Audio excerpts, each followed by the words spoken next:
আজকে তৈরি করে দেখাবো দারুণ মজার কুমড়ো ফুলের বড়া। কুমড়ো ফুলের বড়া তো কম বেশি সবাই খেয়ে থাকেন। আজকে দেখাবো খুবই সহজ একটি রেসিপি, যেটি দ্বারা আপনার কুমড়ো ফুলের বড়া হবে মুচমুচে এবং খেতে দারুণ। ফুল তো কম বেশি সবারই পছন্দ, সেটা গোলাপ হোক কিংবা কুমড়ো ফুল। কুমড়ো ফুল তো ভালোবাসার আরেকটা কারণ আছে, ওই যে আমরা রান্না করে খেতে পারি।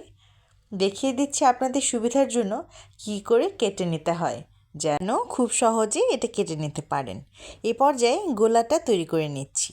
একটি ব্যাটার লাগবে, তার জন্য চালের গুঁড়ি নিয়ে নিলাম প্রায় হাফ কাপের মতন।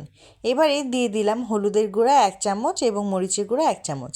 দিয়ে দিলাম ধনিয়া গুঁড়াও 1 চামচ এবং জিরার গুঁড়া 1/3 চামচ।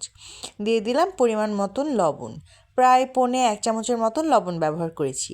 এবারে শুকনো উপকরণগুলো সবগুলো একসাথে মিশিয়ে অল্প অল্প পানি দিয়ে একটি ব্যাটার তৈরি করে নিতে হবে। পানিটা আপনারা আন্দাজ করে দিবেন। ব্যাটারের কনসিস্টেন্সিটা মিডিয়াম হবে, খুব বেশি পাতলাও না আবার খুব বেশি ঘনও না।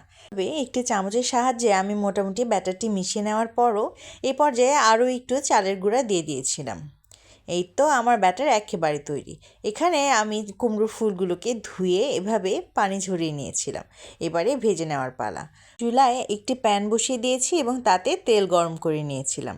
তেলটা গরম হয়ে আসলে এভাবে ব্যাটারে একে একে করে সবকটি ফুল এভাবে চুবিয়ে নিয়ে তেলে ছেড়ে দিতে হবে। এটি ভাজতে খুব বেশি সময়ের প্রয়োজন পড়ে না। এবারে অপেক্ষা করতে হবে এগুলো গোল্ডেন ব্রাউন হয়ে যাওয়ার জন্য। আমি এগুলোকে একটু উল্টে পাল্টে দিচ্ছি। আপনারাও মাঝে মাঝে একটু উল্টে পাল্টে দিবেন, যেন দুই সাইডই খুব ভালোভাবে হয়ে আসে।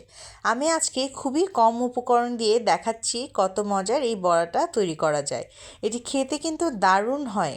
গরম ভাতের সাথে কুমড়ো ফুলের বড়া কিন্তু একেবারে জমে যায়। এই রেসিপিটি কে কে ট্রাই করেন আমাকে কিন্তু অবশ্যই জানাবেন। আমার কুমড়ো ফুলের বড়াগুলো হয়ে এসেছে, এবারে আমি এগুলোকে উঠিয়ে নিচ্ছি। তেলটাকে খুব ভালোভাবে ঝরিয়ে নিতে হবে। এবারে এক একে করে আমি বাকি বড়াগুলোকেও ভেজে নেব।